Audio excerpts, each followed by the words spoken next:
عليكم ورحمة الله وبركاته، واهلا بمتابعينا من كل مكان بفيديو جديد. ان شاء الله فيديو النهارده سريع كده وسهل، هنعمل فيه الفول السوداني المملح. طبعا هو ده شكل قرن الفول السوداني. طبعا انا عندي كمية ومش عارفة اعمل فيه ايه، ساعات بعمله دقة وساعات بستخدمه فيه تزيين بالمكسرات، لكن انا حبيت اعمل شوية الفاضلين معايا هعملهم سوداني مملح. ده شكل القرن. طبعا قشرته بقى كله بالشكل ده. حاولي تخلي القشرة دي تبقى عليه، يعني ده طبعا غصب عني القشره بتنشال فمش مشكله، بس حاولي انك تحتفظي بالقشره الخارجيه دي عليه. خلاص كده انا قشرت الكميه اللي عندي. بعد كده هجيب حله واحط فيها ميه، واول ما الميه تغلي معايا هنزل بالفول السوداني فيها، هبتدي ان انا اسلقه يعني، واحط معاه ملح، شويه ملح حلوين يعني، وهقلبه واخليه طبعا يتسلق. هو دلوقتي على الوش طبعا بينزل لما بيتسلق بتلاقوا الميه بتاعته احمرت شويه والحبايه بقت مستويه معايا. خلاص كده هو اتسلق معايا، هاخده دلوقتي عشان اصفيه من الميه.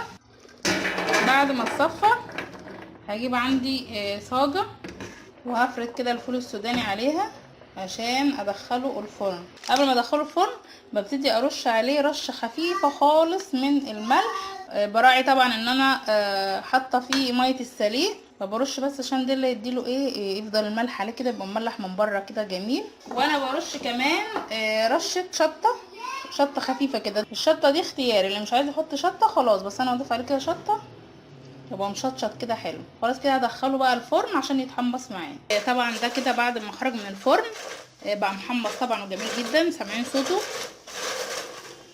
اهو، بقى محمص قوي. وكمان هاكل لكم واحده. سامعين الصوت قرمشته؟ طبعا مقرمش وجميل جدا. الفول السوداني المملح طبعا عارفين احنا بنشتريه بيبقى غالي شويه، فانت لو انت عندك سوداني او اشتريتيه سوداني وانت عملتيه في البيت هيبقى اقل شويه. يا رب الفيديو يكون عجبكم. الى اللقاء في فيديو جديد ان شاء الله. السلام عليكم ورحمه الله وبركاته. تفيض حنينا دروب الحياة، ويشرق فيها شعاع الآمل، وفي رحلة العمر ألف اعتبار يدلك قبل بلوغ الأجل. يطول الطريق ويمضي الصديق، ولا شيء يبقى كحسن العمل.